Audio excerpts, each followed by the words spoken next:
Hello বন্ধুরা, আমাদের mini ব্লগে আপনাদের সকলকে স্বাগত জানাই। Good morning. আশা করি আপনারা সকলেই ভালো আছেন, আমরা তো ভালো আছি। চলুন ভিডিওটি শুরু করা যাক। দেখছেন সকাল সকাল ঈশান ঘুমিয়ে রয়েছে, এখনো ওঠেনি। তার ফাঁকে আমি নিজের ব্যায়ামটা শুরু করে দিলাম, সেরে নিলাম। তারপরে আমি ল্যাপটপে কিছু কাজ সারলাম। কাজ সারার পরে আমি অফিস চলে গেলাম। তখন দেখছি ঈশান শুয়েছিল।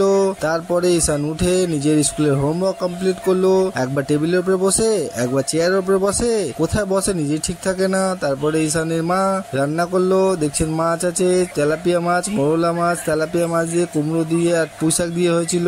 ঈশান কুমড়ো খায় না, তার জন্য তেলাপিয়া মাছ আলাদা করে ওর জন্য রান্না করা হয়েছিল।